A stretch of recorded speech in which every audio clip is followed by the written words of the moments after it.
Thank you for listening to this Podcast One production, available on Apple Podcasts and Podcast One.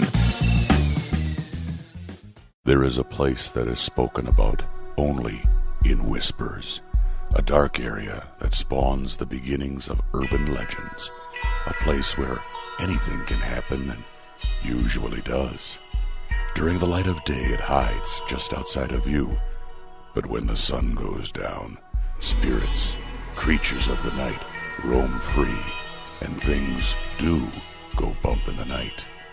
It is in every state and every country, and there is no escaping it, no matter how safe you feel behind your locked doors and latched windows. So we invite you to turn down the lights and turn up your radio while we join Dave Schrader and Tim Dennis, your hosts, on a journey into the darkness on the edge of town. Hello and welcome. You're tuned into the best in paranormal talk radio. It's time for the next edition of Beyond the Darkness. I'm your host, Dave Schrader. That's Tim Dennis. Today's episode is brought to you by Carnival Row, only on Amazon Prime Video. Hey kids, if you have not yet caught Carnival Row on Amazon Prime Video, you're robbing yourself of a hell of an experience. I know you're like me. You like to settle in, watch great TV with great storylines, fantastic acting, beautiful cinematography. Then Carnival Row is what you need to check out. I've heard from so many of you already that have thanked me for turning you on to Carnival Row. If you haven't had a chance to watch it yet, stop holding back.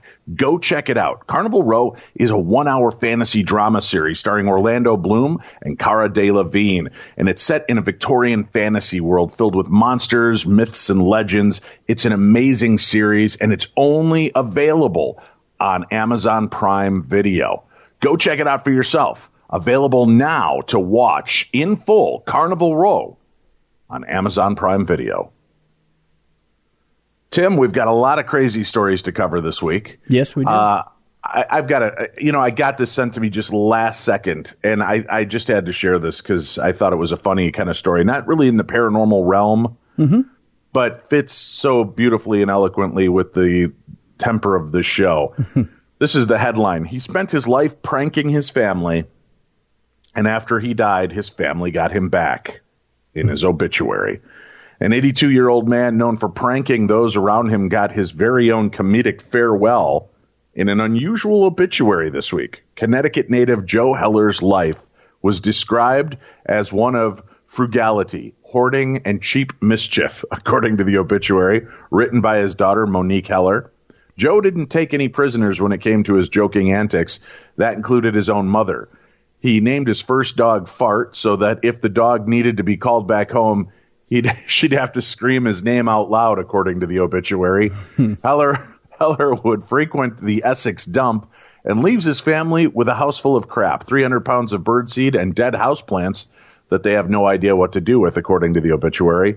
My dad was had an unorthodox view of life, and I wanted to honor him and make people smile, Monique Heller told CNN. When Monique and her sisters started dating, their dad would run their dates' license plates and check for bald tires. If their vehicle passed inspection, they were invited into the house, where shotguns, harpoons, and sheep nutters were left clearly on display, the obituary says. Joe met his wife, Irene, while working as a self-taught chemist at Cheeseboro Ponds. Monique wrote that Joe embarrassed Irene daily with his words and choice of clothing, but she was the love of his life. To this day, we do not understand how he convinced, you don't want to conceive your own mother, but we do not know how he convinced our mother, an exceedingly proper woman and a pillar in her church, to sew and create the colorful costumes and props which he used for his antics, the obituary says. On the funeral home's website, former coworkers, friends, and dozens of complete strangers are taking the time to leave messages about Heller. A former coworker wrote about their time together in the research lab at Cheeseboro Ponds. I still remember that Joe would find great pleasure in mentally and often physically annoying and harassing me daily, Raymond Doan wrote. I honestly think those days is some of my most fun of my working career. Doan wrote about Heller's unique sense of humor, especially at someone else's expense, adding that Heller will be greatly missed. Another man named Jeff, who had never met Heller, wrote that he was disappointed that they never crossed paths. May he truly rest in peace and continue to cause trouble for his family as he looks over all of you, Jeff wrote. A friend, Mike Perkins, wrote about how Heller took his children on an oil truck and taught them how to swear. Huge hole in my heart for Joe Heller, the most inappropriate guy in the world with the biggest heart I've ever known. Joe's funeral was held on Friday, September 13th. Instead of flowers, the family is seeking donations to offset the expense of publishing an exceedingly long obituary, which would have really pissed Joe off, the obituary said. The family is asking those who plan on attending dress comfortably and don the most inappropriate T-shirt that you're comfortable being seen in public, as Joe often did. Now, that's the way I want to go out. I just want people to have fun, laugh, poke fun, and talk about the weird antics in my life. Although maybe I got to step up my prank game, Tim. I think so, yeah. Got to start harassing people more, annoying them so that they laugh and laugh when they think of me, Tim. There you go. Instead of trembling in abject terror. That's never a good thing to have. All right, sir, what's going on? Well, God bless Joe, first of all. That's a good life lived. We go to China, Dave, where evidently they're bragging about the colossal size of their radio telescope. I don't know. They are such overcompensators, don't you think? They are, yeah. Well, you got to overcompensate somewhere. And they're saying that through this giant, colossal radio telescope, they've heard a bizarre signal in space. China spent 5 years and close to $200 million to build its 500-meter aperture spherical telescope, nicknamed FAST. Too fast, too furious. You know what I'm saying, Dave? They nicknamed it FAST. Yeah, that's the best nickname they could come up with such a spectacular telescope, huh? Yeah, I think they were trying to lure The Rock and Ludacris over to, and Jason Statham over to China. I don't know. It was a monumental undertaking, but the result is a true marvel of technology, and it's the largest full radio telescope on Earth. See how they're bragging about how full it is, Dave? Overcompensation, Tim. Yeah, I know. Now with China set for a full review of the completed project later this month, scientists say they already used the telescope to detect a notoriously strange radio signal beaming through space. Every once in a while, radio telescopes on Earth detect powerful signals from unknown sources. These fast radio bursts, or FRBs for short, FRBs, are often singular flashes, but a few of them have been observed repeating at seemingly random intervals. That's due to gas, I guess. I don't know. One particular signal, known as FRB 121102, is notorious for popping again and again. It's a repeater, Dave. Yeah, is it like a beatbox or what? Do you think that's what's going on up there? It's just a little bit of that. Yeah, keeping it going. It's setting it up for Ludacris to jump in at any time. Yeah, they want him up there too. Yeah. Is it wrong that I'd like Ludacris to go? No, not at all. A lot of people would. Yeah, he's doing the roast circuit now. So. Yeah. Oh, of course he is. Yeah, he is. Isn't that charming? Bless his heart, Tim. I know. Yeah. One particular signal, that FRB 121102, is notorious for popping again and again, and China's shiny new telescope heard it loud and clear. They want you to know that it did. Nobody really knows what creates FRBs, and that's part of what makes them so exciting for scientists. The fact that most of them are one-off bursts, but that others like FRB 121102 continues to repeat makes the process that drives them even more mysterious. Once we pass this review, FAST becomes an accepted telescope for exploring the universe, Zhang Ping, chief engineer of FAST, said in a statement. FAST has been open to Chinese astronomers since April of 2019. After the national construction acceptance, it will be open to astronomers across the world. The science team using FAST detected FRB 121102's telltale signals on August 29th, hearing more than a few dozen bursts of the signal. This particular event was especially significant because no other telescope on Earth has ever detected so many repetitions of the signal in such a short period of time, suggesting that the incredible power of China's new telescope could help unlock the signal's secrets. See what they did there, Dave? The telescope was so huge that it just unlocked those signal secrets, if you know what I mean. It couldn't help but just open up to the big telescope. Oh, my God. Going forward, FAST will have its hands full with researchers hoping to use it in the ongoing search for distant pulsars, elements like hydrogen, and, of course, additional fast radio bursts. So there you go. Hey, you want to talk about something truly, truly paranormal, unbelievable, and strange? Sure. Proof that we've slipped into an alternate reality? Okay. Intern Mini-Me. Longtime contributor to our show, Tim. Intern Mini-Me has just been sworn in to the National Guard. Get back to the show now! For those of you that don't recall, that was one of his stunning moments on our program, trying to keep us on track. But my son Linus has been sworn into the National Guard and begins his service now. How about that? That's crazy. Dude, wasn't it just he was like 5-6 years old hanging out with us? Yeah. Now he's 17, eating all my food, sucking up all my electricity to play his video games. But he's a man going off in the military to serve the country.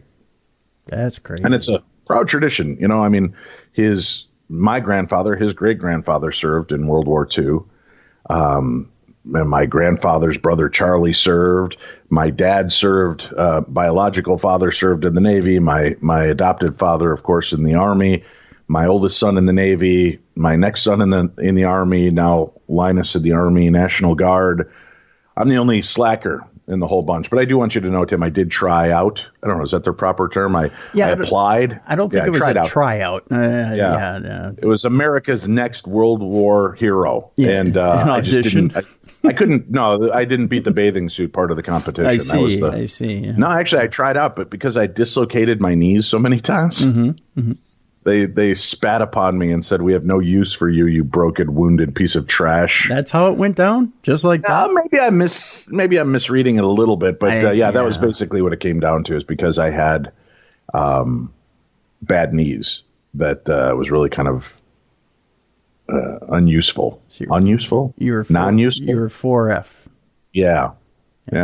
So that was a bummer. But everybody, I'm very proud that my boys and my daughters are talking about serving in the military as well. Well, there you go. Yeah, Pacey and Ripley have talked about it. So it's what a patriotic, loving family. It's pretty amazing. I'm very proud of all of them and what they do. But I just wanted to acknowledge all the great comments and loving remarks we're getting online.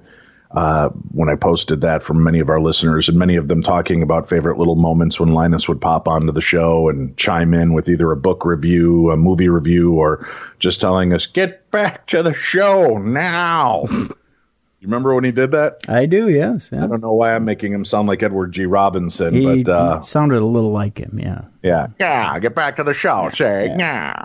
But he's been a part of our show, a part of our hearts, and we're very proud of you, Linus. So congratulations on this next step in your journey. Yeah, congrats.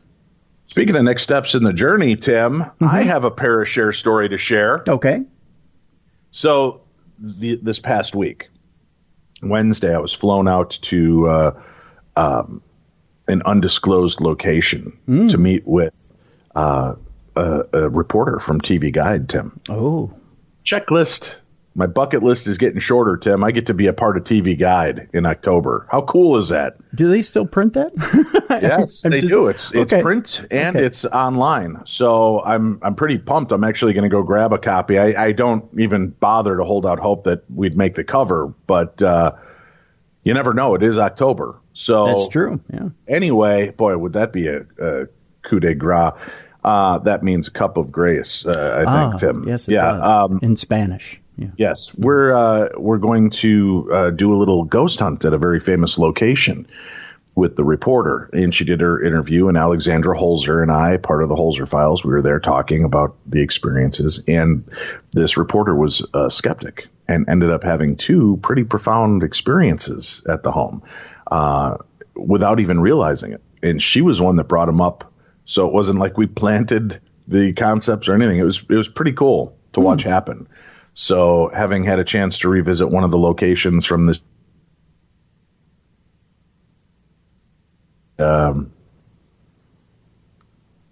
be there with a non-believer, or maybe not a non-believer, but a skeptic who was able to actually experience the power of the paranormal. Blast us with your power! It's my favorite line from Chip Coffey in the episode of Paranormal State we did when we went hunting for UFOs. Truthfully, that is his line. You remember that from that episode? Yeah.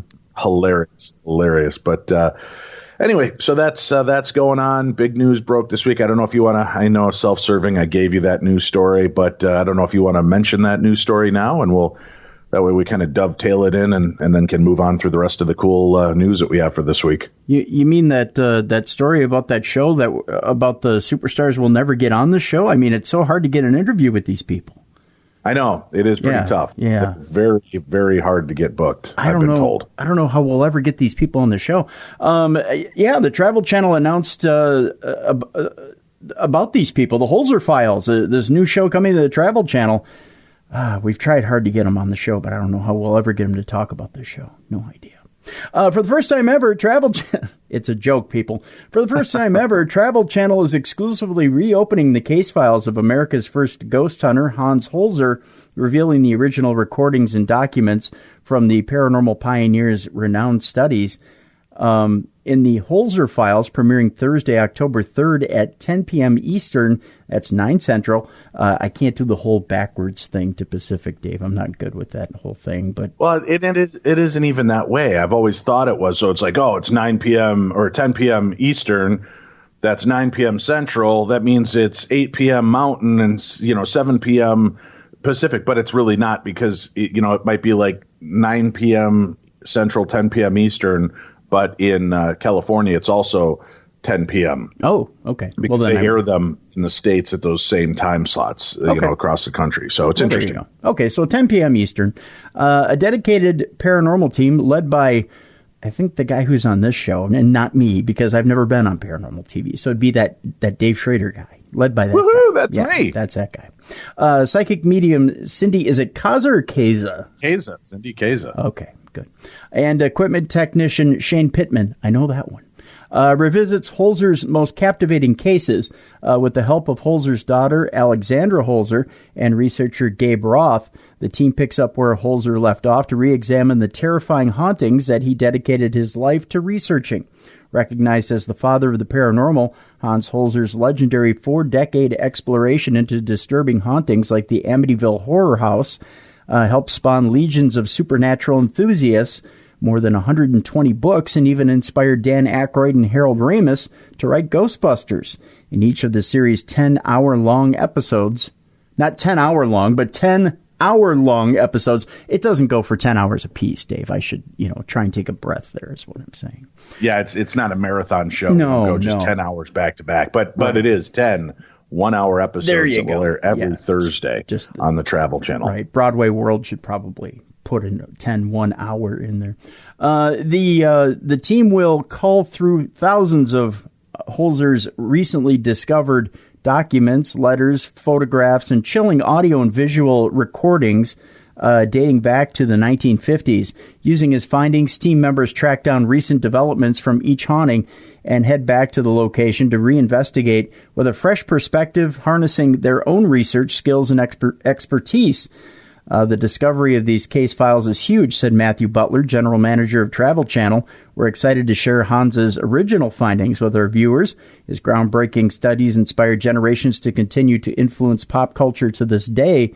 With our stellar team on the ground to pursue further answers and carry the torch forward, this is history in the making. Can I go ahead and say what happens in the series premiere? Please, yeah. Oh, okay. They put it in the press release. Share it, my friend. Okay. The team heads to historic Rye, New York, where over the span of 20 years, Hans Holzer made 3 visits to investigate the rampant paranormal activity at the Peck House. Residents have witnessed objects moving on their own, water manifesting on the ceiling without cause, and the spirit of a young girl who tragically died in the home. Now, for the first time since Holzer's last visit in 1985, paranormal investigator Dave Schrader, psychic medium Cindy Kaza, and equipment technician Shane Pittman, armed with insight from researcher Gabe Roth and Alexandra Holzer, revisit that case. interviewing locals, historians, and frightened witnesses in an attempt to capture evidence and find out if the restless spirits haunting the Peck House have actually moved on. Upcoming episodes include the Morris, is it Jumel Mansion? Yeah, the Morris Jumel Mansion in New York. And it is such a crazy place to visit, man, because you're in New York. It's New York City. It's part of Manhattan, right? Mm-hmm, right. And, reading Spider-Man comic books for years, Tim, it's just one brownstone after another, one massive skyscraper after another. And then there's just this little plot of land with grass and trees and a beautiful old mansion. And it is really powerful to be there because this is a site that George Washington used as a stronghold at one point and a place of strategy. Mm-hmm. It was, there was so much. John Adams was there. Was it John Adams? My mind might be blanking out on me right now. Who's the guy that shot the guy, Tim? They have that big play about him. Oh, Hamilton. Hamilton, that's who I'm talking about. Yeah. Adams, come on, Tim. Pay attention to what I'm not saying, would you? Yeah. Alexander Hamilton and the guy that shot him. So there's been tons of people there. I can't remember who the guy is that shot him right now, Tim. I'm so bad when it comes to memory things. But it's an amazing place to visit. And we ran into some unexpected experiences in that house. So I'm pretty psyched. Each one of the places brought kind of a unique layer, something different to experiences of the paranormal than I've had before. And I'm really proud because we got to dig beyond the stories that everybody thinks they know. And not only did we dig deeper, but we found corroborative evidence and information that matches up to the story. So it's really, I said it almost feels more like a crime procedural with a ghost hunt element involved. Very interesting. Thank you. The Morris Jumel Mansion airs on October 10th. That's Thursday, October 10th at 10 p.m. Eastern, 9 Central. And then the Whaley House airs Thursday, October 17th at 10. In that one, you go out to San Diego to the Whaley House. It gained widespread notoriety as the most haunted house in America. Visitors to the Whaley House began reporting frightening encounters with the site's past occupants, ghostly apparitions walking the halls, disembodied voices, and a dark presence lurking in the home.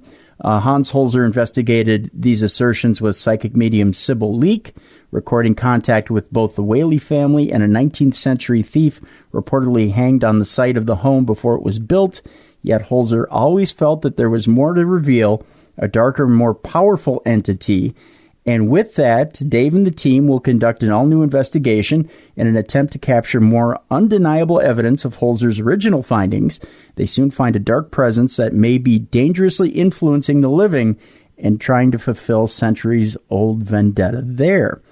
And that site is the site of two experiences that are unlike anything I've ever had happen to me on a paranormal investigation. And we've been at this, 13 years? Mm-hmm.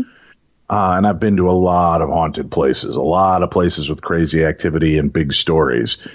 But this was a historic first and really kind of, I'm still unnerved by it. It was a very powerful episode for me to be a part of. Oh, okay. Yeah. So that one's on the 17th then. So you can tune into that one on the 17th. Other locations and cases featured this season include the USS Constellation in Baltimore, the Barnstable House in Cape Cod, the Lambert Castle in Paterson, New Jersey, Oceanborn Mary in New Hampshire, Rhode Island, the Howard Dickinson House in Henderson, Texas, and more. Again, you can check out the Holzer Files on TravelChannel.com for exclusive content, including special show extras, behind-the-scene photos, exclusive videos, and more. You can follow on at Travel Channel and hashtag Holzer Files on Facebook, Twitter, Instagram for additional content and update. The Holzer Files is produced by Painless Entertainment for Travel Channel and much, much more. Again, Thursday nights, folks. It's coming up. October 3rd is the first episode for the Holzer Files. Again, Thursday, October 3rd at 10 p.m. Eastern on the Travel Channel. And I'll we'll probably pop on the weekends and chat a little bit about the episodes. We won't go super in depth because I know you guys are tuning in for supernatural news and other fun stuff. But we'll cover some of that. So that's what's going on. All right. Where are we off to next, sir?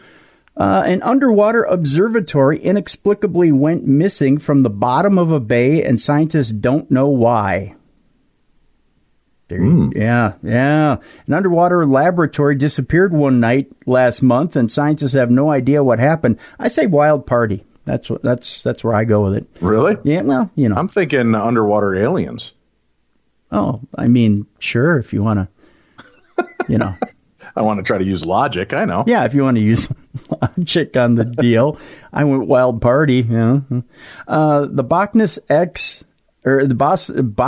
Eck Observatory might have been forcibly removed from a bay in Germany, the Geomar Helmholtz Center for Ocean Research in Kiel said, and with it went precious data about the state of the Baltic Sea.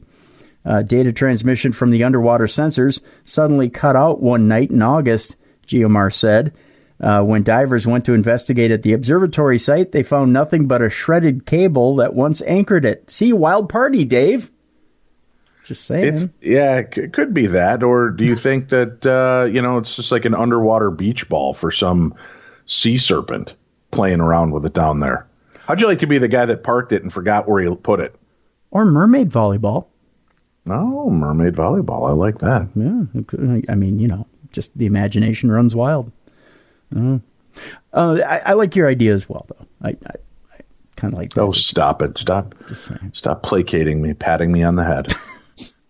The observatory, planted in Kiel's Eckernford B, in 2016, consists of two desk-sized racks. Desk-sized racks. Sorry. You got to be careful the way you say that. Desk-sized racks. One acts as a power source tethered to the coast by a cable, and the other contains the sensors that transmit data back to the shore. Both were missing when divers went to investigate. Geomar researcher and marine biogeochemist, that's a long title, Herman Bang, that's his name, said in a statement, "Hello, my name is Herman Bang." The device... Shebangs. The devices were gone, Bang said. The divers could not find them anymore. He was uninterested. The observatory costs around $330,000, Dave. It's just a drop in the bucket. But the data it collects is priceless, he said. Its sensors measure the sea's salinity. There's your word for the day. Salinity. Concentrations of methane, oxygen, and carbon dioxide and temperature. Because they weigh more than 1,500 pounds combined, Geomar said it suspects a storm, current, or sea creature is to blame for the uprooting. See, mermaid volleyball. I called it. But in case a human is responsible, they've enlisted Eckernford police. Did they not have like a tracker on it? Nobody thought to put like a ping box in case something like this would happen? Now you're making too much sense. Yeah. But in case a human's responsible, they've enlisted Eckernford police and the public to search for clues to its whereabouts. The research team's efforts so far have been futile. This according to Mr. Shebangs. There you be. Oh, no bueno. Yeah. So it's just gone. It's gone. Larry, where is the lab? Well, I parked it right there. Well, it's not there, Larry. Are you sure you parked it? Were you drinking last night when you parked the lab? No, man, it was tethered. I asked Jerry. He was with me. Jerry, Larry says you were with him. Do you think that's got to be just a weird back and forth, the entire thing? Yeah. You know what's not weird, though, Tim? What's that? Pluto TV. Oh. It is, though, the leading free streaming television service where you can watch over 100 TV channels and thousands of movies on demand. The best part, it's all for free. No credit card needed, no sign up. Pluto TV is the easy and completely legal way to watch your favorite TV shows and hit movies. What are you waiting for? Never pay for TV again. Download Pluto TV for free on all of your favorite devices today. You can download it on your phone, Roku, Amazon Fire TV, Apple TV, smart TVs, PlayStations. Hell, anywhere else that you stream live. Don't wait any longer. Pluto TV, your adventure awaits. Every car comes with its share of stories. That ding in your bumper when you nervously picked up a first date, the luxury package you got after a big promotion, or the mileage you saved by riding your bike all summer. While you can't put a price tag on your stories, now with TrueCar, you can at least find out what your car's worth when it comes time to sell or trade it in. Just go to TrueCar. Simply enter your license plate number and watch how your car's details pop up. Then answer a few questions. Navigation and moonroof? Watch as they bump up your value. How about high mileage? Well, you knew that was going to cost you, but now you know how much it dings your wallet, so you can plan ahead. Once you're finished, you'll get a true cash offer sent in just minutes, which you can take to a local certified dealer to cash out or trade in. So when you are ready to experience a better way to sell or trade in your car, check out TrueCar today. True cash offers are not available in all areas. All right, Timothy, where shall we go next in the world of supernatural news? Well, we're headed off to an office that's supposedly haunted, Dave. A ghostly shadow appears on an office camera, leaving a worker terrified. Ghost hunters believe the footage is proof of paranormal activity. An eerie shadow has been captured on CCTV, moving past the lens after a man thought his office had been broken into. In the clip of the seemingly empty office, all initially seems normal. Out of the right-hand side of the screen, a man and a dog enter the room and turn on the light. Not both together. I mean, that'd be weird, especially if the paw was over the hand at the same time. Then they both turned on the light gently. That would be and then looked each other in the eyes knowingly, lovingly. Yeah, that'd be weird. You need help. You really, really need help. I'm just saying. I'm trying to describe this accurately, Dave. I'm trying to get it right the first time. Nothing appears out of the ordinary as the duo walk across the screen and enter the room on the left-hand side. But when the clip is slowed down, a mysterious shadow appears to move slowly across the screen. Reddit user Remus Schmidt, he's got to be proud of his name, uploaded the clip only hours ago. He said, "I didn't even know this video existed until 3 hours later when I told my boss. I thought I saw someone in here before anyone else except myself was in the building, and they disappeared. And that's why she checked the damn tape." Such harsh language. I would say so. Holy cow. I know. How the hell would I have known this thing would have been caught on camera a few minutes before I actually saw it and walked after it, thinking it was a person who was burglarizing our building? The eerie figure has been seen since paranormal hunters flood in to voice their thoughts. One person said, "Damn, that's a huge shadow person." Somebody has a fetish. Thanks for that input. Yeah. Damn. Somebody has a fetish for huge shadow people. A second said, "I don't know what that was. I don't think it was a bug. Thanks for the input," whoever you are. While not all believe the footage captured bizarre happenings, a third said, "It's the dude's shadow." Thank you, Mr. Skeptic. It comes after... in again. Yeah. It comes after ghost hunters began investigating an abandoned woodland site where paranormal activity is said to make people want to kill. That's a separate story that you don't necessarily need to hear right now. We move on, Dave. Okay, where are we moving on to? In Erie Britt Woods. 3 words I've always wanted to say together. Secrets of a haunted well in an Erie Britt Woods where ghosts make you want to kill. I was just talking about that, so let's talk about it now. What? I know. Okay. Funny segue. A few have been known to burst into tears as soon as they go near it. Ghost hunters are investigating. Nice copy. An abandoned woodland site where paranormal activity is said to make people want to kill. A haunted well in Langdon Hills County Park in Essex has stood derelict for almost 100 years, and for good reason. Essex ghost hunters say it is one of the most haunted locations they've ever visited. The well, which sits near an old sanatorium, has not been used since 1924 and is said to be haunted by the ghosts of 20 children.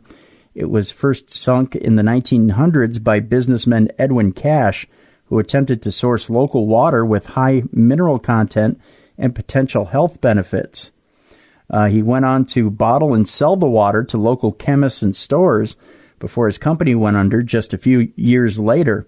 He died in 1931, but according to the group, his spirit remains at the site and haunts visitors who venture near. Elliot Hawkins, a reporter from Essex Live, met the hunters who seek answers by awakening the dead. Arriving at a gated entrance, one of the ghost hunters, Russell Old, said he already sensed the presence of several spirits. He said, "There's a gentleman in uniform. He's law-abiding. The men tend to pick up more on this gentleman, and you hear him quite clearly shifting and moving. We'll stand and watch out, and a couple of times guests have asked, 'Who's walking down the path?' When we go inside, there are two ladies, one on each side, with two completely different stories. Now that we're talking, I know that one lady has joined us." Hunters like Russell have been coming to Cache as well for almost 15 years, but say they still have the same experiences every time they return. "My arms have gone goosebumpy," Russell added. "We've all got an aura, which is scientifically proven. We've all got a 2-inch energy bubble that surrounds us all the time." They went on to add, when spirits come close, they will interact with that bubble. Something has moved your aura and it's wobbling. The two energies pull apart, and that's what causes the vibration. As the group got to Cache as well, Russell explained the spirits of 20 children believed to have lived at the old sanatorium at the top of the hill and had already come into some contact. Russell said, "We get our guests to stand there, and the children will come and hold their hands. We'll get them to pull on the guest's finger." It's probably not a good idea. No. 2 for a boy, 1 for a girl, and they'll get that physical sensation. Doesn't sound good at all. The well is tucked away in the corner of the woods, surrounded by towering trees and covered in overgrowth. As Russell put it, you could walk straight past it. Left to degrade and waste away, much of the stone has been stripped back, leaving the walls barren and bare. Its owner, Mr. Cache, is the angriest of the spirits that dwell there, says Russell. He told the group, "Mr. Cache won't like me going down there tonight." He doesn't like me, and I don't particularly like him, Russell explained. "There's no love lost between us. This is well number 5. The sanatorium flooded, and all the dirty water flowed down the hill and flooded his well. This is why Mr. Cache doesn't like me, because of what I call his water." But he never stopped selling his water. He continued bottling it and selling it, and he called it the best clear-out water in Essex because it gave everyone upset stomachs and made them feel sick. "We've always tried to get our hands on a bottle, but there's only one that we know of." We always wanted to get a sip, see what it was really like. Unbelievable. "You can see where the bottling area used to be because you can see all the glass." After 10 years of investigations at Cache as well, the group have plenty of stories to tell. "We conduct our seances here," Russell said. "We all stand up, hold hands, and draw the energy in. We've had people's noses going down that well after being pushed over, and we've had the whole group pushed out the door. We've had people who come here, do not believe us, and they've got their noses touching the floor. People stand there saying, 'Why are my hands moving?' They're trying to push it down, but they can't. Then all the hands are in the air. Like they just don't care, Dave. Like they just don't care." Oh, yeah. Imagine that. On the other side through the bushes, it's a bit sinister. You see a lot of light anomalies. A lot of it is psychological, but you'll get a lot of people who don't want to stand with their backs to the window or by the door. We've had so many people who just burst out in tears, he added. When people come on a paranormal investigation or a ghost hunt, they're looking for a ghost. What they want is Casper to come up and shake them on the hand, but that doesn't work. The seances are intense because you're concentrating on the energies. Others have become suddenly aggressive at the site, developing a murderous rage. We had a guy who was 7 feet tall, stocky, broad, and he was the nicest guy you had ever spoken to. But we took him up to the top of the hill, and he got so aggressive. The others were telling me that he wasn't right, and he'd never spoken to anyone like that. He was cursing and throwing his arms around, so we had to turn him around. We had to talk to him and to get him out, and all of a sudden he came back to us. He said, "I just wanted to kill everybody." He sounds like a nice gentleman. You do worry. You could see his hands, and he was really containing something. According to the group, the energy around Cash as well can change in the blink of an eye. I can't say we've had any sort of dull nights here, Russell added. With the paranormal, you're never going to prove it. There's always going to be an opposite side to the story. That's not what we do it for. It's a hobby, he went on to say. Henry Locke, who's been with the group for 2 years, added, we always say to our guests, you believe in what you want to believe in. We're not here to change your mind. All of the Essex Ghost Hunters investigations and experiences for 2020 will soon be available on their Facebook page. So there you go. All right. We want to hear from you, and our Voices from Beyond voicemail is open. 651-300-4977. That's the number to call. 651-300-4977. Dave, I'm never going to remember that. How, Dave, can I remember that number? I'm driving in my car. I'm listening late at night. I have no way to jot this down. I want to call in, but I'm going to forget the number by the time it's time for me to call in. Well, first of all, you could just rewind the episode and listen to this part, but I understand that can be tough to do. How about this? How about you just go to darknessradio.com? We have the phone number listed there as well. Huh? You can find it 24/7 just by visiting darknessradio.com. Go to our Voices from Beyond voicemail, 651-300-4977. Share your paranormal encounter, just like this caller. Hello, Tim and Dave. My name is Anita Holmes. I'm a 69-year-old retired teacher. I'm an empty nester, being a widow with all children grown and gone, other than living with 3 dogs, a curmudgeon of a cat, and 4 chickens. While I've long been a Harry Potter fan, I do not harbor magic wands or flu powder in my home. Nevertheless, I've had 2 episodes of apparating dogs this summer. In the Harry Potter books, to apparate is to go from one location to another in the blink of an eye. Flu powder and a fireplace facilitate this process, but a good wand will work this wonder as well. By way of background, I live with a sweet golden retriever named Dewey, who does not have an obedient bone in his body, a paranoid schizophrenic border collie named Ella, and Rudy, a Norfolk Terrier with the most annoying bark ever. I live in a Western Oregon home the neighbors have dubbed the Cottage in the Woods, situated on a ridge with a breathtaking view of Mount Hood and surrounded by woods and a creek. My home, once a weekend ski cabin, is small but adequate for my needs. It has a front door and a back glass sliding door opening onto a covered deck overlooking the woods and creek. One afternoon this summer, Dewey and Rudy were barking up a storm in the backyard. I called to them to come into the house, and Rudy obediently came. Dewey just stared at me and moseyed on down the lane. So typical of Dewey. But I had the obnoxious, noisy little barker in the house and closed the sliding door to make sure he wouldn't get back out. The living and dining room share the sliding door wall at the back of the house. I laid down on the living room sofa and dived back into a book I'd been reading. After about an hour, I decided to check on Dewey, who was being awfully quiet outside. I got up from the sofa, rounded the rocker recliners that divide the living room from the dining room, and there on the floor next to the dining room table was Dewey, curled up and sound asleep. Now, being 69 years old, I just figured maybe I'd let him in at some point in the past hour, suffered a mini-stroke that erased all memory of this, and had laid back down and read some more. I just chalked it up to another senior moment in my life. However, 3 weeks later, I had 2 friends over for Sunday dinner. It was a rainy, cold day, so the front door and back sliding doors were closed. All 3 dogs were in the house and noisily greeted my guests. They love nothing better in life than to spread dog hair on visiting bodies. When we sat down to eat dinner, I grabbed Dewey's collar and dragged him to the back deck, where I then closed the sliding door on him. While Ella and Rudy are very polite when guests are eating at my humble home, Dewey will put his face right in their plates. Ella and Rudy took up strategic places under the dining room table for handheld morsels they knew would be coming their way. Their trust was amply rewarded over the course of dinner.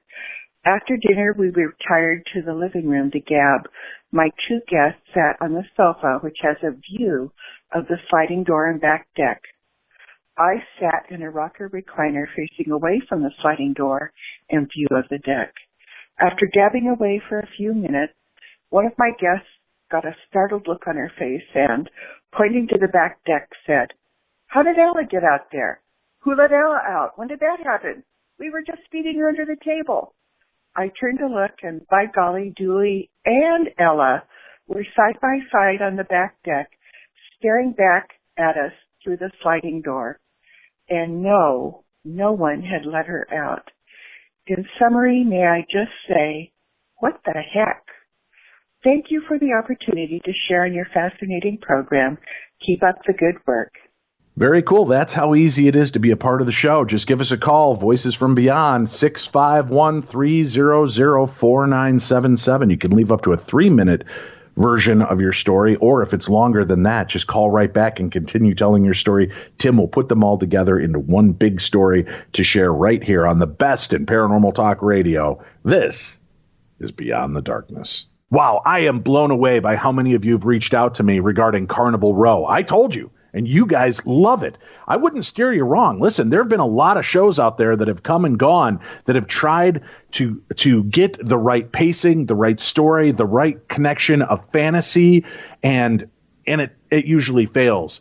When I heard about Carnival Row and who was involved in this project, Orlando Bloom and Cara Delevingne, first of all, you've got two top-tier actors that are amazing. I knew that this was something I wanted to watch. It's out. It's available now to watch on Amazon Prime Video. It's only on Amazon Prime Video. The series itself is set in a Victorian fantasy world that's filled with these mythological immigrant creatures whose exotic homelands were invaded by the empires of man. And they're now trying to struggle in a way to, coexist with humans. But there are many different laws in place, right? They're forbidden to live, love, or even fly with freedom. Orlando Bloom plays Rycroft Philostrate, also known as Philo. He's a police inspector that's been investigating a string of gruesome murders that's threatening the uneasy peace of the Row. Cara Delevingne plays Vignette Stonemoss, this beautiful fairy refugee, and she ends up fleeing her war-torn homeland to come to the Burg, where she now is forced to contend not only with this rampant human prejudice that's against her and her kind, but she also has secrets that have followed her to the new land. But even in all this darkness, don't worry, folks, hope lives as the human detective and the fairy rekindle their dangerous affair despite a very intolerant society. The show is available to watch, Carnival Row, on Amazon Prime Video. Don't wait. Check it out this weekend. You will thank me. If you're looking for something on the cutting edge of audio entertainment, there's a new series called We're Alive, Gold Rush. It's an end-of-the-world comedy adventure to recover $1 billion in gold in the middle of the apocalypse. Crazy, right? That's just the start. This 10-part epic features familiar voices such as Christy Carlson Romano from Kim Possible and guest star Danny Trejo from Practically Everything Awesome, our very own Caitlin Bristow, and more. The oral spaghetti western takes listeners across the wastelands with high-speed chase scenes, battles against the infected, horrors, heroics, love triangles, and, of course, gold. Listen to the audio drama that started it all and be transported into the theater of the mind with We're Alive, Gold Rush from Wayland Productions and Podcast One. The first episode is available now on Apple Podcasts and PodcastOne.com.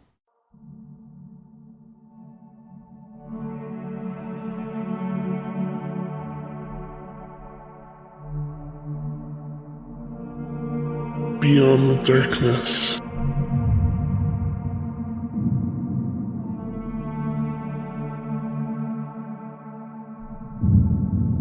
Welcome back to the program. This is the best in paranormal talk radio. I'm Dave. That's Tim. This is Beyond the Darkness. It's Supernatural News Parashare Saturday, and we've got a lot of news to get through. A lot of weird stuff happened this past week. I will be gone to France, Tim. I'm leaving for France. Can you believe that? The 14th, and I will be back on the 24th. I'm excited. I'm going out with about 25 of our listeners.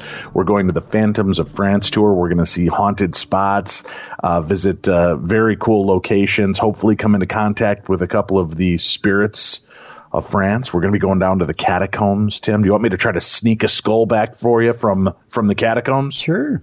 I can't condone that, Tim. Why would you try to convince me to smuggle a dead person's head out where I'm going to get arrested, Tim? Now I know. Now I know what kind of pal you are. You son of a biscuit eating. Like what? Something from my homeland. Oh, okay. Yeah. Maybe I'll get you a T-shirt that says "My buddy went to France and all I got was this crappy T-shirt." It'd be nice, sure. But it'll all be in French. It'll be like "Je vais T-shirt." Mm-hmm. Sure. You didn't know I was so fluent, did you? That's a shame. Yeah. No. Yeah. It's great. All right, where are we going next in the world of supernatural news, Tim? We're going to England, Dave. Dun dun dun dun dun dun dun dun dun. Sure. Ooh, Peter Brady'd in the middle of that. Did you hear that? You did, yeah. You hit a high note. Yeah. Yeah, you hit a high note that only teenagers in puberty can hear. All right. Yep. Speaking of teenagers, a teenager captured paranormal experience on video while walking on Leckhampton Hill. You ever been to Leckhampton Hill, Dave? I don't recall being there. Okay. The lad who captured the footage wonders if anyone else has had a paranormal experience on the hill. Is it a paranormal experience or a trick of light? That's a question. For the boy who captured it while out walking with friends, he's pretty sure it's the former.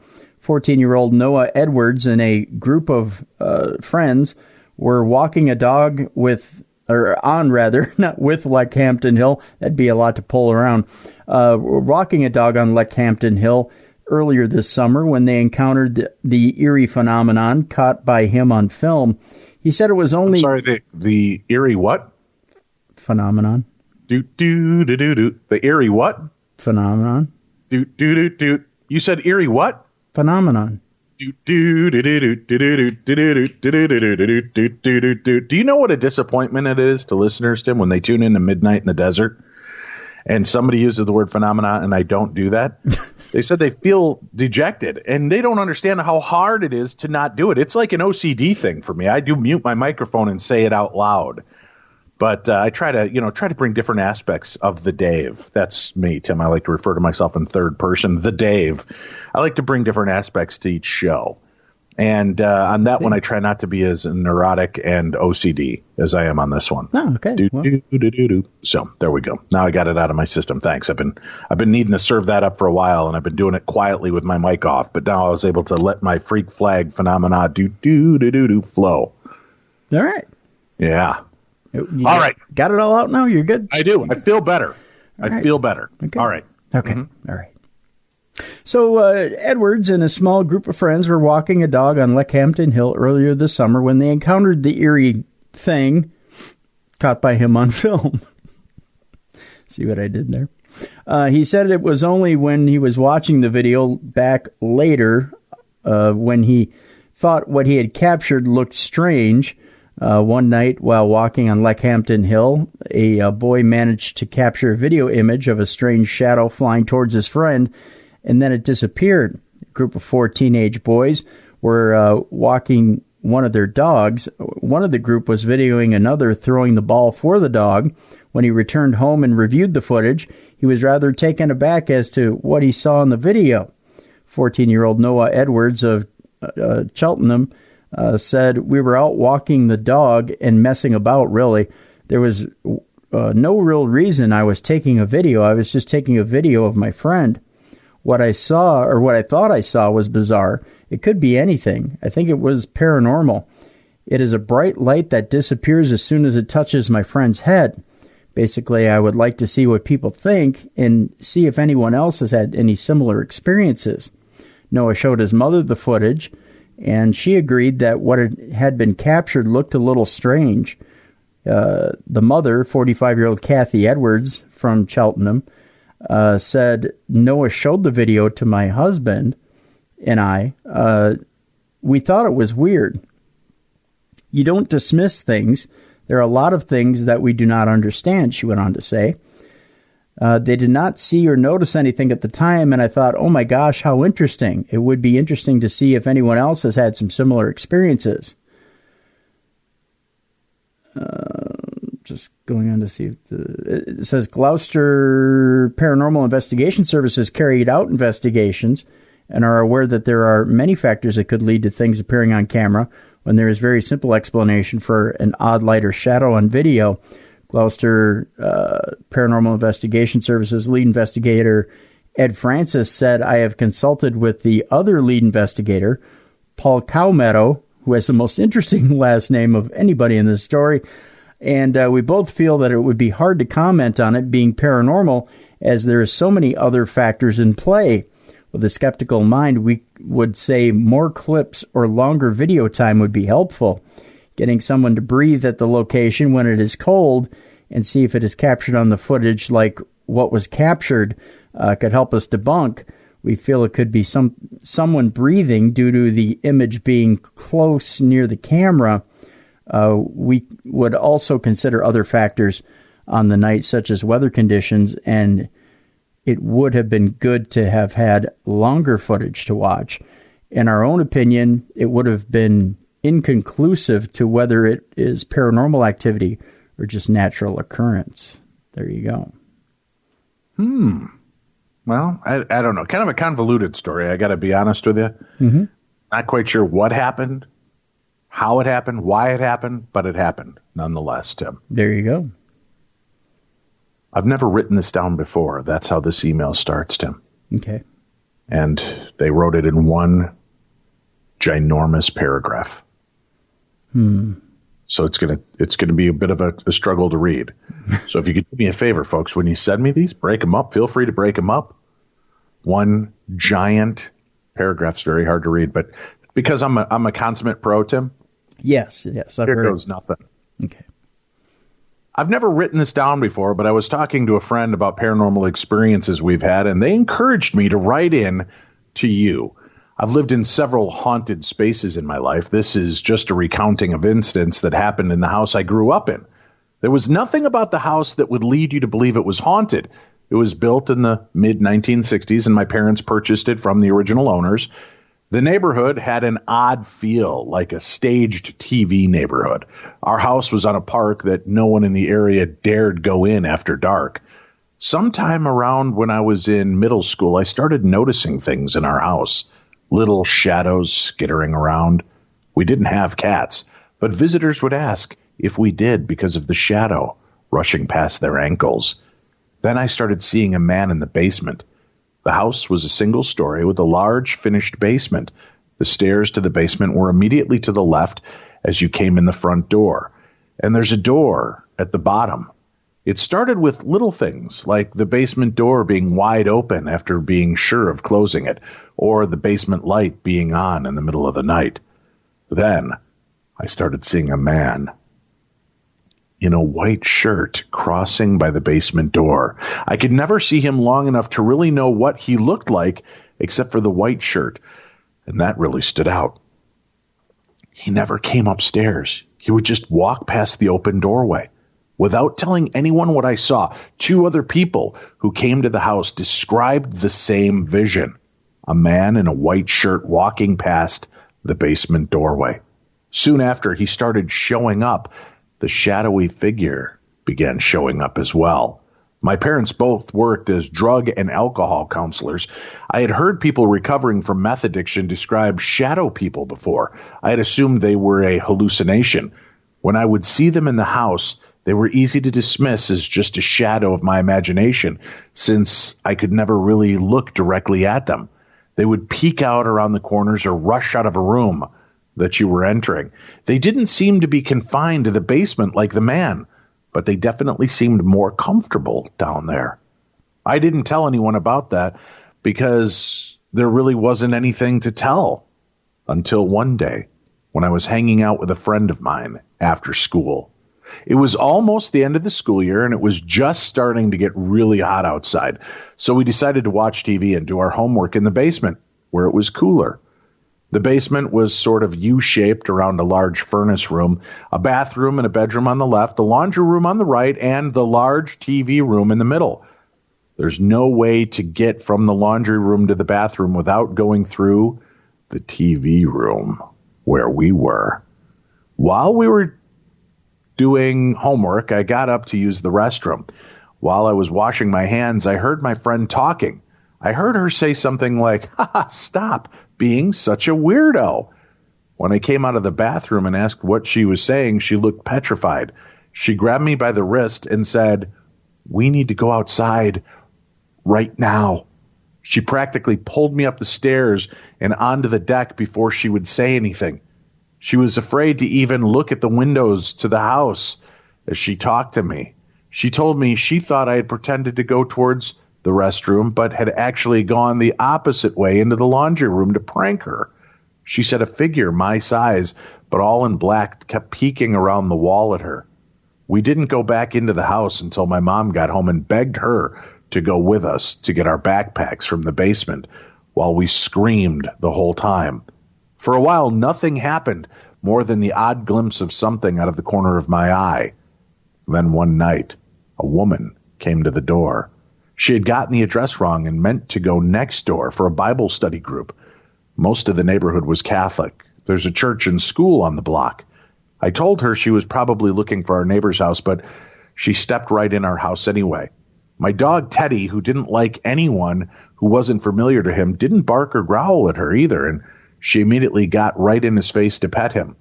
It was totally out of character for him to not go berserk. While she was petting him without looking up at me, she told me she was clairvoyant and it was no accident that she came here. She got up, took my hand, and looked into my eyes and told me someone very close to me was in terrible danger. She held onto my hand and asked me to trust her and that this was very, very serious. I told her I believed her, and she seemed satisfied enough. She said she was glad to have met me and went over to my neighbor's house. I was really freaked out and alone. The moment my mom walked in, I told her I needed to go see the Pink Sisters. They are the cloistered nuns, not clustered, Tim, cloistered. Let's get it straight. Okay, Tim, focus. Right. Sorry. Cloistered, Yep. all right? Okay. They are the cloistered nuns in my town. When we left the nuns, we stopped by the grocery store to grab some things. The total rang up to $6.66, Tim. I made my mom drop by my grandma's house so I could calm down. My parents asked our neighbors about the woman later on, but they said that she was eccentric, but nice and normal enough person. Shortly after that, I was redecorating my room. I wanted a canopy to put over my bed, but they were too expensive to buy, and my parents said they collected dust. I was determined to have one and decided to make one out of some of the purple fabric left over from a Halloween costume and an embroidery hoop. I was in my room listening to a record, trying to hang this hoop from my ceiling and getting tangled up in the fabric and ribbon in the process. Now, this all happened very quickly and at once. I laughed about how tangled I was getting in the fabric and looked over at my dresser mirror to see how ridiculous this all looked. But I didn't see myself laughing back. I saw myself hanging from the ceiling with my homemade canopy tied around my neck. At that moment, my record stopped playing. I heard the front door open and my dad yell out my name.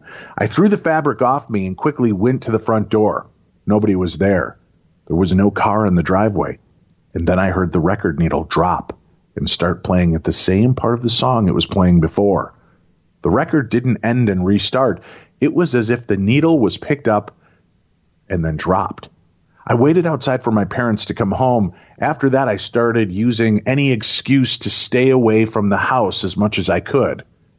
The small shadows were always around, but no major incidents at all at that address occurred to me during my waking hours. And that comes from Ashley. Ashley, thank you. Good story. Interesting bits and points. Paragraphs. That's all I ask for, folks. Just some paragraphs. I got through it pretty good, though, I thought. I did pretty well, Tim. Yeah, kudos. Can't say the same thing about our football picks, though, Tim, sadly. No? No, Tim, things happen. We're interested in this NFL Pick'em, and we are part of this NFL Weekly Pick'em charity contest with betonline.ag. It is a fantastic program set up for our listeners to join along and have fun with us. And each week we're going to pick 5 games, Tim. Okay. 5 different games that we're going to choose from that we want you to join in with us on. And if you think we're wrong, by all means, tell us. Now, I will tell you, Tim, last week, out of the 5 games we picked, only 2 were wrong. That means we got 3 games right. That's a pretty good start. That's a pretty good step up for our first foray into the world of betting. Right. Tim? Yeah. Oh, Tim. Yeah. Unfortunately, because of the way that points are scored and the calculations and mathematicians and scientists that are behind the scenes calibrating the numbers, we were only able to score 2 points for our listeners. Only 2, Tim. How does that work? It's a very convoluted mathematical equation. I'd answer it for you, Tim, but you'd have to kick off your shoes and probably have a few neighbors come over and help with their shoes off as well. But it came down to the point that we really only scored 2 points last week. Now, your buddy, Steve Austin, Stone Cold, I think you call him. Oh, hell yeah. Scored 0 points, Tim. Scored 0 points, Tim. Wow. Uh-huh. Ouch. Ouch. Doesn't mean he didn't get some right. He got some right. Did he? He got some right, Tim. I'm going to give you that. But I do have to say, we got to give congratulations where congratulations are due. Jim Beaver and Golflandia, Danny LaRue, and Jessica Nixon from Podcast One all got 5 points. Perfect scores this past week. Perfect scores, Tim. Damn, we were so close with 2. Not at all. But we're working hard for you, folks, because this is a pretty cool deal. And we do want you to play along with us. We want you to have some fun, and we want you to be able to enjoy the same things that we're doing. So first of all, visit betonline.ag. That's betonline.ag. All right. Then use promo code podcast1 for your 50% sign-up bonus. BetOnline.ag, your online sportsbook experts. Now, if you're signed up and you're playing along, right, and you use Podcast One, you get your 50% sign-up bonus, which is pretty cool. But you can bet on all kinds of sports, Tim, because they make it easy for you. Mm-hmm. All right? And these are the picks, Tim, that we sent in this week. And I'm feeling, I don't know about you, but I'm feeling pretty good about it, Tim. Okay. I'm just saying, if I was going to lay out some heavy cake, some big donuts, Tim, these would be the games I'd go with. Sure. My lock for the week, Tim, I think you and I agreed on this, Patriots over Dolphins. Oh, God, yeah. Yeah. That's the lock of the week. If you don't make that bet, you might as well not even bet. Right. Why not bet? Because it's a sure winner. Right. Yeah. As a matter of fact, I'm going to take the Patriots, Tim, and give up 9,275,000 points. What? That's how confident I am. You know, right, maybe that's a stretch. This is such a lock, Dave. The Patriots are. There's talk that Bill Belichick may even sit some players this week because that's got to be shameful to the Dolphins. Because he doesn't want to run up the score on one of his former coaches. That's now the head coach of Miami. So that's shenanigans. Put him in his place. Teach the young whelp where he came from. So our lock for the week: Patriots over the Dolphins. Last week, Tim, in Foxborough, the only touchdown that the Pittsburgh Steelers got was when they landed. Oh, no. Oh, yeah, that's Dave. Funny little memes out there. But we're taking the Patriots in our lock game of the week. Patriots over the Dolphins. Titans over Colts. That looks like a pretty good bet on our part. Chiefs over the Raiders. Pat Mahomes. Is there a better quarterback in the NFL right now? I don't think there is. No. You heard me, Aaron Rodgers. You heard me. You heard me, Mr. Brady. And I don't mean Mike, I mean Tom. Or as I like to call him, Decline Brady. That's a dated reference. I'm just trying to trash talk. I'm not great at trash talking, Tim. I just love people. But I whacked into my psychic whammy for these picks. Okay. All right. So let me just go. Patriots are our lock. Mm-hmm. Titans over Colts. Vikings over Packers. That's a tough one, Tim. Yeah, but I went with the heart that time. Yeah. Logic may not have played in, but I went with the heart. The Vikings played beautifully last week. Mm-hmm. Chiefs over Raiders. Ravens over Cardinals. How do you like that? Those are our picks this week. So, folks, you can play along with us. Go play some wagers. And just remember, when you make your millions of dollars wagering on the things that we tell you to, or lose millions of dollars, don't hold us accountable for any of it. Right. But we are tapping in to our inner sanctum of mediumship. Listen, we picked 3 out of 5. That's not a bad run for last week, Tim. No, not at all. 3 out of 5. So again, this week we want you to come play along with us. It's going to be a lot of fun, and what a great way to just have some fun. And did I mention that if we win this week, Tim, we get $500 that we get to allocate $100 to 5 of our listeners that also are players on betonline.ag. Yes, indeed. So there's a way to be a part of it. So take your picks, go on betonline.ag, and you might be in for that $500 reward that we give out as winnings to 5 of our listeners each week if we hit the big one. There's a $5,000 season-long charity contest. That's right. Whoever ends up scoring the most points at the end of the year, they get $5,000 to donate to the charity of their choosing. And then the competition is pretty good here. I mean, you know, I got to be honest with you. Your buddy Stone Cold. Yeah. I thought he might be a problem in this world. Mm-hmm. You know, Adam Carolla, obviously, but Adam Carolla only scored 1 point above us, Tim. So obviously he's fallible. Yeah. Well, yeah. Fallible. Did you hear me, Carolla? Fallible. Mm-hmm. But your buddy Stone Cold, Tim, he picked the Broncos this week. Oh God. The Broncos over Chicago, Tim. Oh, over the Bears. Bear down, Chicago Bears. Call it a psychic intuition. Call it what you will, Tim. I believe the Bears are going to clobber the Broncos. It's like Stone Cold doesn't have a TV out there at Broken Skull Ranch. Like he didn't even see the Bears game last week. Yeah, I don't know. And like he doesn't know that Joe Flacco is quarterback in the Broncos. He's picking the Bills to win this week, Tim. No, jeez. Over the Giants. Now the Buffalo's going in. You know, with a 1-0 against the Giants 0-1. I'll give him that one. I'll give him the Bills over the Giants. I'll give him Bills over Giants. I think the Giants are going to step up their game this week. I think Stone Bold is going to be really cold this week. I don't know. I'll give him that. Pick the Patriots, Texans, and the Cowboys this week, Tim. That's who he's taking along the lines. Yeah, he might. There's decent picks in there. Poor kid. Yeah, I think his producer probably picked this week. Be honest with you. Be a part of it with us because again, if we win, and give us some of your insights. If you guys are better at this than Tim and I, which is pretty hard to believe because we're pretty incredible.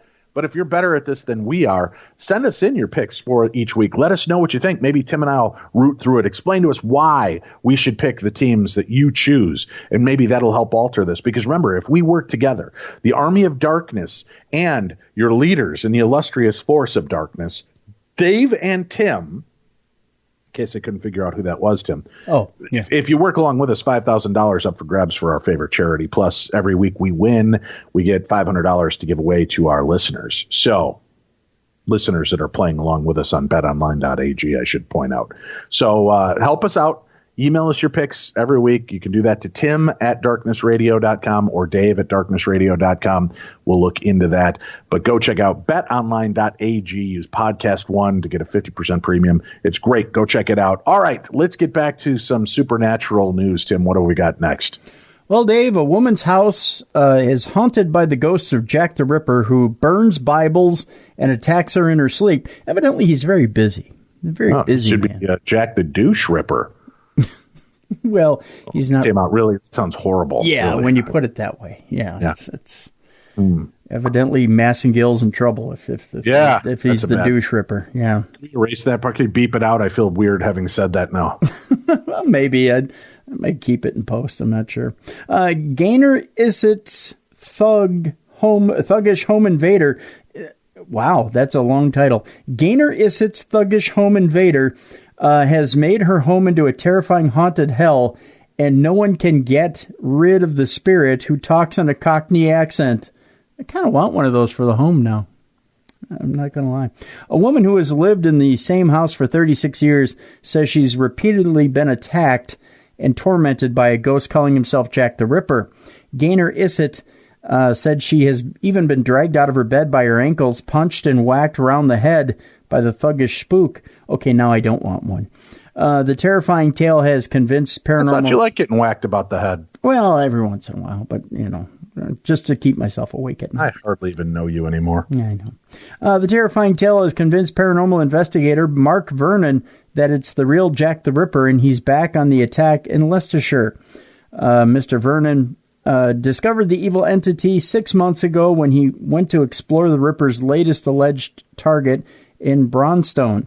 Miss Issett has called in countless priests and paranormal experts over the years, and she said most run screaming from the spooky property. But when Ghostbuster Mr. Vernon visited, he told the 58-year-old that the evil spirit that's been battering her is none other than Jack the Ripper. According to her, the angry ghost also burns Bibles and takes a particular dislike to religious people. I can see that. The mom of two, a former carer, said the ghosts have been here for as long as I've lived here. The man that used to live here told me that they were here before me, too. One in particular is very violent and aggressive. I've been dragged out of bed by my ankles, punched all over, and whacked around the head. But I'll never move out, she went on to say. I love my home. All my kids were brought up here, and I won't be bullied out by a ghost. We've had priests and exorcists and all sorts over the years, but nothing makes a difference, so I've just learned to live with it. Gaynor is now living in the house alone after her partner, 43-year-old Andrew Belton, who has also been attacked by the poltergeist, moved to a care home after an accident that left him paralyzed. While 51-year-old Vernon first visited, he said, I caught a rather strange anomaly on my camera. She was getting attacked all the time when I first met her, and 6 months later she still is. It's constant abuse. I've heard the ghost talk. It's a voice with a Cockney accent. I've had experiences with entities with Cockney accents before, and they're usually nasty. I have a spiritual bodyguard called Kara, and she looks after me on investigations. Gaynor's had other people who go in and run out screaming, with gashes all over their body needing hospital treatment. Good God. I mean, it's that violent? Yeah, it's that violent. Oh, cow. 1 second here. This is reloading. It's the nasty ghosts I really like to go for, he went on to say. Gaynor has countless ghosts, but one in particular is really violent. He told me he's Jack the Ripper. I've done a background check, and there's a Jack the Ripper suspect called Frederick Deeming.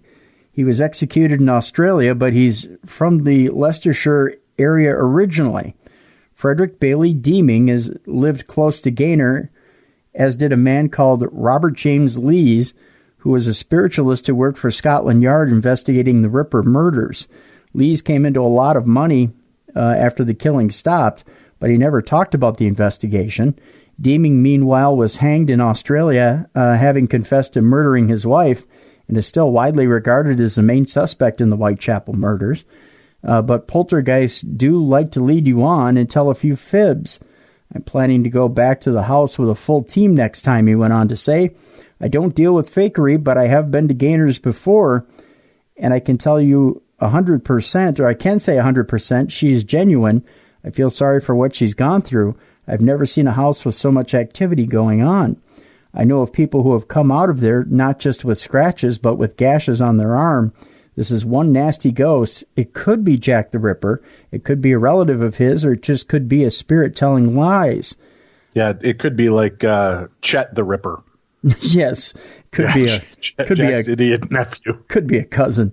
Either way, I'm going in this weekend to find out once and for sure. Frederick Bailey Deeming was an Australian gas fitter and was born in Ashby de la Zouch, Likes, in 1853. Deeming lived in Britain in the 1880s, settling in Rainhill near Liverpool, where he was later discovered to have killed his first wife and their 4 children. He later emigrated to Melbourne, where he was eventually hanged in Old Melbourne Jail in 1892 for the murder of his second wife. Afterwards, it was widely speculated, and still is to this day, that Deeming committed the slashing murders of 11 women in Whitechapel, London, between 1888 and 1891. So there you go. That is bizarre. Yeah. How bizarre, Tim. Very much so. All right. We've got so many news stories to get through. All right, I'll read one more of the Parashare stories. Sure. Because I like the way he starts it. Hey, Tim Kerbel and Schrader Pan.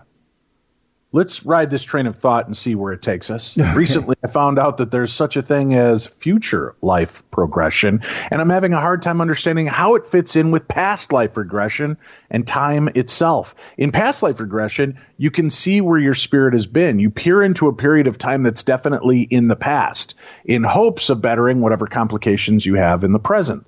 People claim they were Cleopatra, an old miner, or a grasshopper. On the flip side, according to what I've read, future life regression is murky. You aren't peering into a definite future, you're peering into possible futures. And you aren't seeing yourself as a futuristic sci-fi space hero battling alien warlords. Well, speak for yourself. That's how I see me. It seems to be limited to your present incarnation. Here's what I can't make sense of. We're told time isn't linear, so there's no such thing as past or future. Another theory is that time is something humans made up to tune into their favorite radio shows on time. If so, and if time is so fluid and or imaginary, then it makes sense that we see multiple uncertain futures. But then why isn't our past so murky? Instead, it's such a defined part of us that it apparently it even affects us across lifetimes. Phantom pains, inexplicable phobias.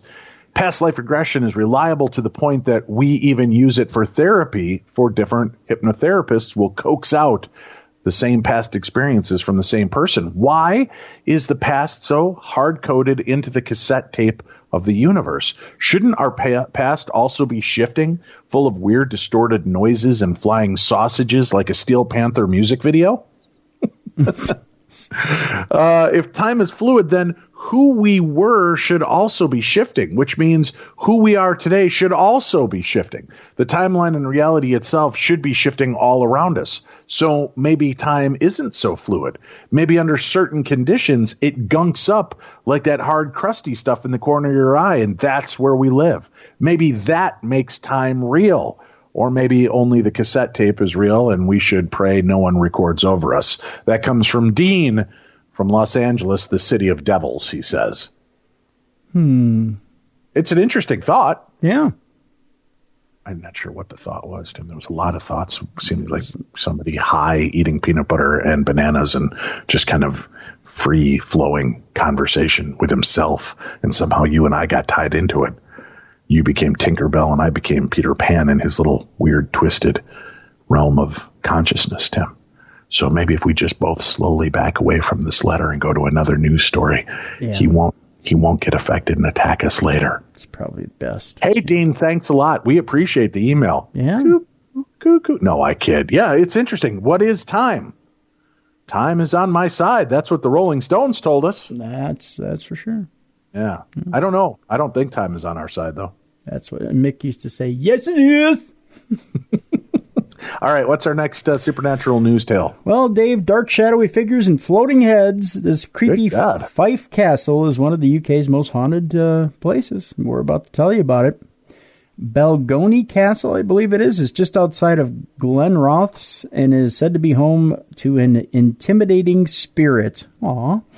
Edinburgh is said to be a city packed with paranormal activity, so much so you could probably consider it something of a ghost hunter's paradise. However, according to a new list, none of its haunted hotspots are quite as creepy as this Fife Castle. Balgony Castle is located just outside of Glenrothes and has ranked 17th in a list of the UK's most haunted places, and for good reason too. It's said to be home to a number of spirits, including a dog, a hooded figure, an elderly man, and a 17th century soldier. There's a joke about them all walking into a bar, but I'll tell that one later.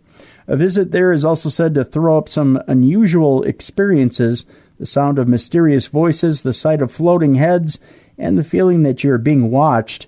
However, the best-known spirit there is the famous Green Lady ghost, who can apparently still be seen roaming around the building to this day. The castle was built in the 14th century by the Sibbald family, or Sibbald family, rather, but later fell into the hands of Sir Robert Lundy. It is thought that the Green Lady, or Green Genie, as she is known, has identified as one of the Lundy family.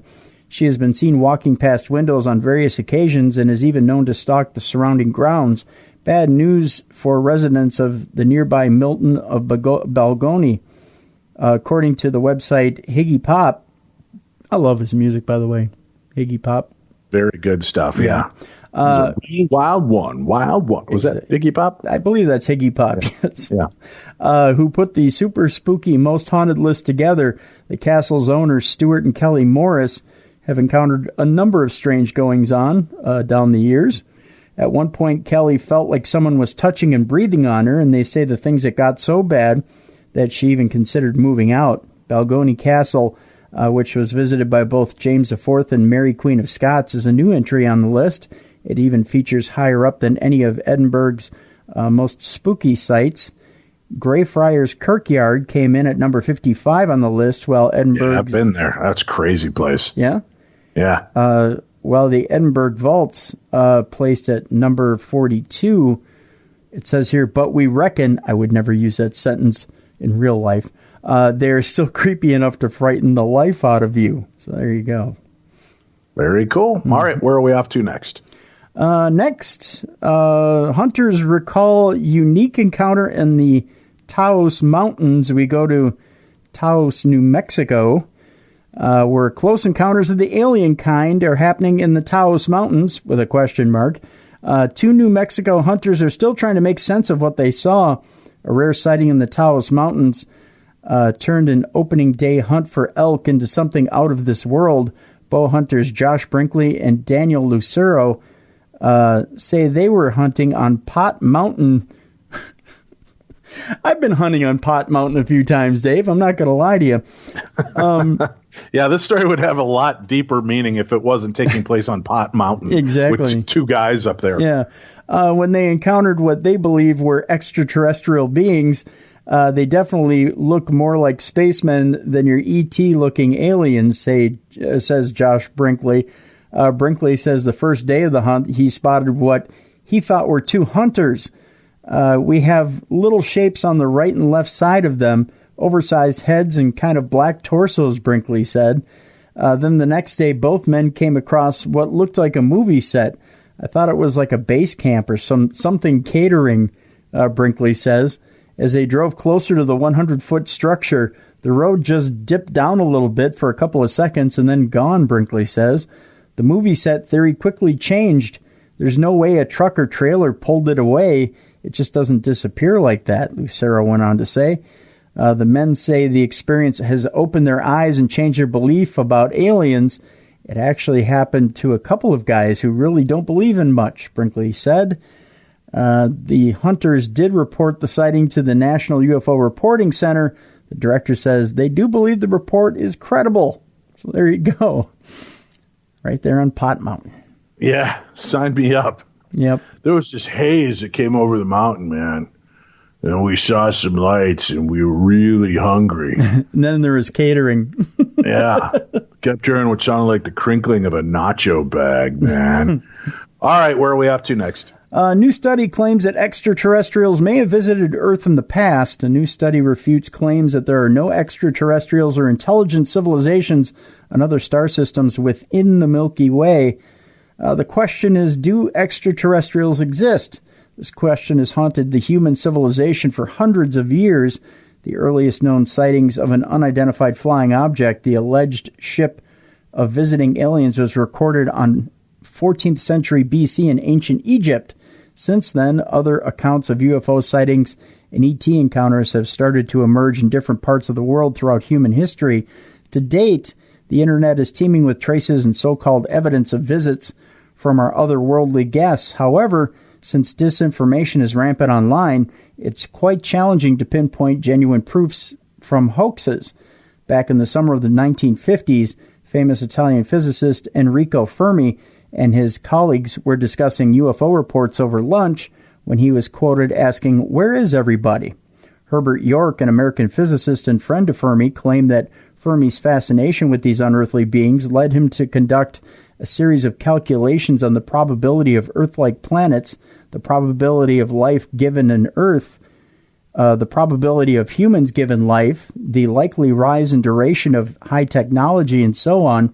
He concluded on the basis of such calculations that we ought to have been visited long ago and many times over, York said. Fermi's question that faithful summer day has represented all doubts about the existence of aliens, known as the Fermi paradox. Then in 1975, astrophysicist Michael Hart tackled the Fermi paradox and concluded that there are no other intelligent civilizations in the Milky Way. In response to Fermi paradox, a new study published in the Astronomical Journal offered a new perspective to the query. According to Jonathan Carroll Nellenbach, the lead author of the study from the University of Rochester, aliens exist and they are just taking their time and being strategic. If you don't account for the motion of stars, when you try to solve this problem, you're basically left with one of two solutions. Either nobody leaves their planet, or we are, in fact, the only technological civilization in the galaxy, Carol Nellenbach told Business Insider. In their study, Carol Nellenbach and his colleagues took into account the movement of stars and the planet orbiting them in the galaxy. He pointed out that since stars orbit the center of the Milky Way in different paths at different speeds, there are instances that they pass one another, meaning intelligent civilizations on other star systems could just be waiting for their next destination to come closer to them. If this is the case, the researchers posit that civilizations may take longer to spread on different stars. Maybe extraterrestrials may have already reached us long before humans evolved millions of years ago, or they are yet to find us. Carol Nellenbach added, if long enough is a billion years, well then that's one solution to the Fermi paradox. Habitable worlds are so rare that you have to wait longer than any civilization is expected to last before another one comes in range.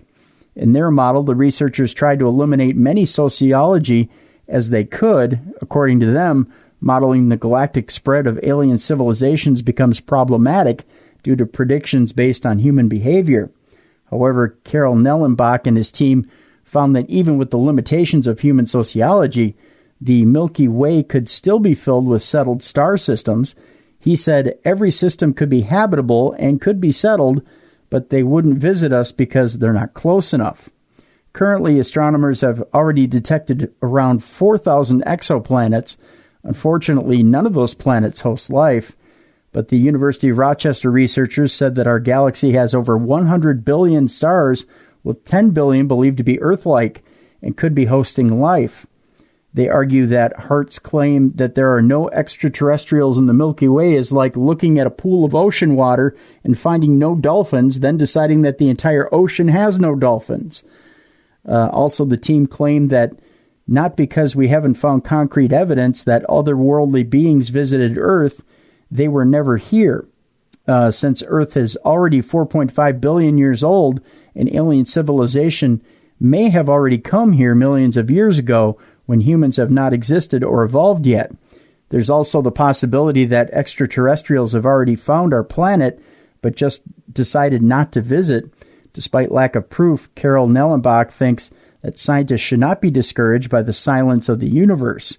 If it doesn't mean that we're alone, it doesn't mean that we're alone, he went on to say. It just means that habitable planets are probably rare and hard to get to. So that's the end of that story there. All right, if you say so. Mm-hmm. All right, where are we off to next, sir? Next, actually, let's go to this story here, Dave. I'm sure you'll be happy to hear this. There is an answer to climate change, Dave, and it also helps you win a bet, evidently. Okay, do tell. Evidently, according to Swedish scientists, which I don't put much weight in Swedish science, zombies. Birdie, mort, mort, mort. Yeah, zombies are the answer to climate change, Dave, according to Swedish scientists. I knew it. Mm-hmm. Yeah. Imagine a world where you die, your body is sent to a meatpacking plant to be made into hot dogs and sausages for other humans to eat. Wow. Yeah. This took a dark turn. Well, it's Swedish science, Dave. And imagine a world where celebrity bodies are hot commodities and sold to the highest bidder. Imagine no burials, Dave. This is becoming like a dark John Lennon song. Imagine no burials and perhaps later on even no funerals for our dead. And imagine a world where people are murdered for their meat because it's worth a lot of money on the black market. Seem a bit far-fetched? Oh, my God. Mm-hmm. This seems Keep like going. This is my world. See, welcome to it, Tim. You can't hide it now. It's out there. The truth has finally been told. This seems like it's taking a political turn. It says, seems a bit far-fetched, but Planned Parenthood recently admitted to selling baby parts, is what this article says. I don't say that at all. So the concept may not be far from reality. During a recent broadcast on Swedish channel TV4 this week about a fair in Stockholm regarding food of the future, scientist Magnus Soderlund claimed eating people after they die may be a good way to fight climate change. No, he isn't. Soylent Green is people! It's people!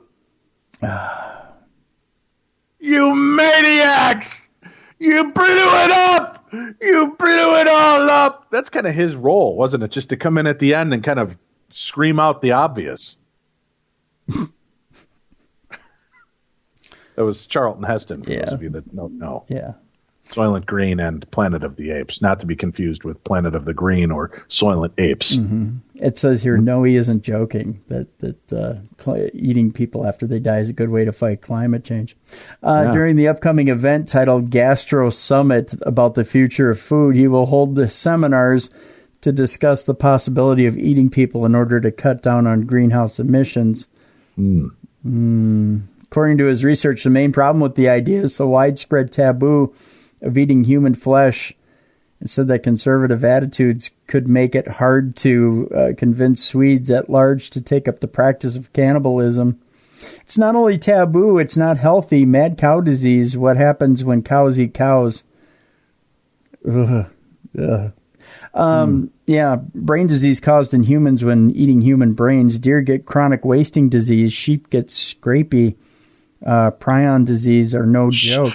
Sheep get scrapie? Yeah, scrapie is the name of the disease. Okay. The quote is, well, for one thing, scrapie and CWD can be transmitted via ectoparasites, but the most common culprit probably lies in the soil. It turns out that infectious prions can survive for years in soil once they are deposited. Yeah, well, how about if we just agree not to eat each other? Yeah.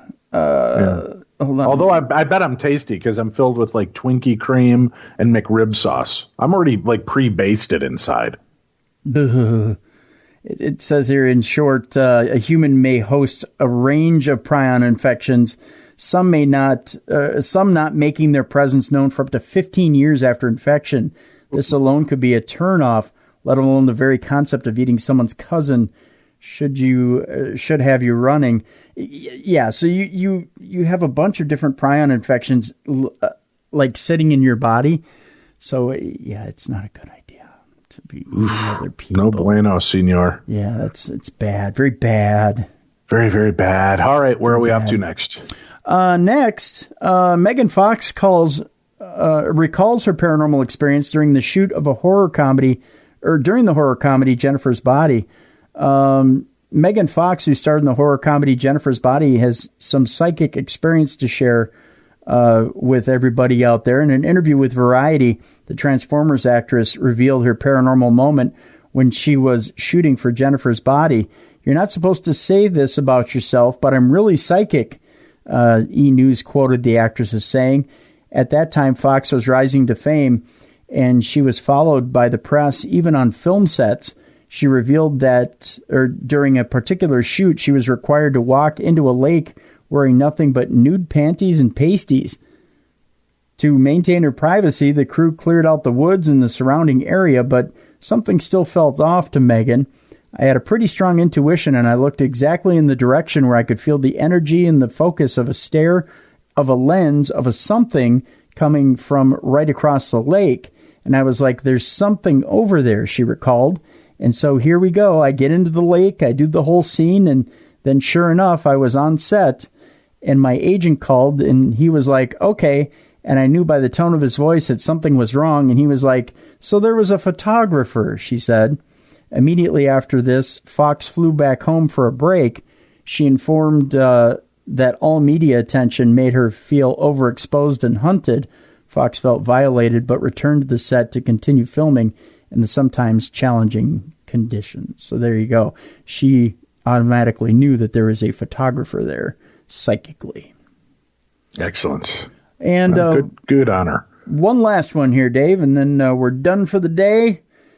You know, we talked a few weeks back about weaponizing ticks. Yes. Yeah. Well, it turns out that the House has ordered the Pentagon to say if it weaponized those ticks and released them. It turns out that the House is calling out the Pentagon on this whole deal. The order requires the agency to say if it experimented with insects for use as a biological weapon between 1950 and 1975. The House quietly voted last week to require the Pentagon Inspector General to tell Congress whether the department experimented with weaponizing disease-carrying insects and whether they were released into the public realm, either accidentally or on purpose. The usual proposal took the form of an amendment that was adopted by voice vote July 11th during House debate on the fiscal 2020 Defense Authorization Bill, which lawmakers passed the following day. The amendment by New Jersey Republican Christopher H. Smith says the Inspector General shall conduct a review of whether the Department of Defense experimented with ticks and other insects regarding use as a biological weapon between the years 1950 and 1975. If the answer is yes, then the Inspector General must provide the House and Senate Armed Services Committee with a report on the experiment's scope and whether any ticks or insects used in such experiments were released outside of any laboratory by accident or experiment design. The amendment is an attempt to confirm or deny reports that Pentagon researchers at places such as Fort Detrick in Maryland and Plum Island in New York implanted diseases into insects to learn about the effect of biological weapons and also looked into using such insects to disseminate biological agents.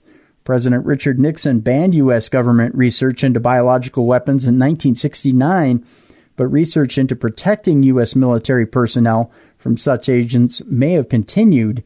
That, according to Smith in an interview on Monday. A book called Bitten, published this year, makes the case that the Defense Department research occurred and hints at a possible connection between the experiments and the spread of maladies such as Lyme disease, which is borne by ticks.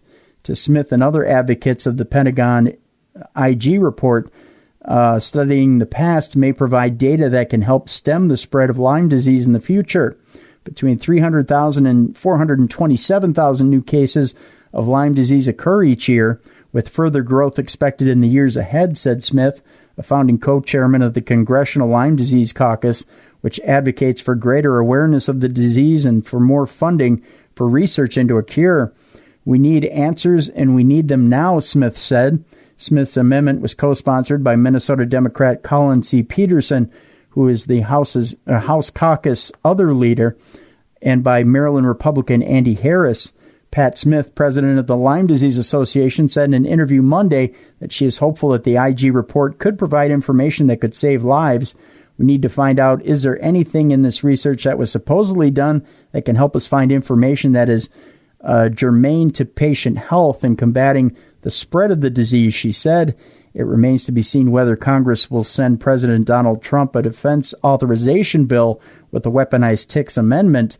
The Senate has passed its version without any similar provision, and now House and Senate negotiators must reconcile the two bills. There you go.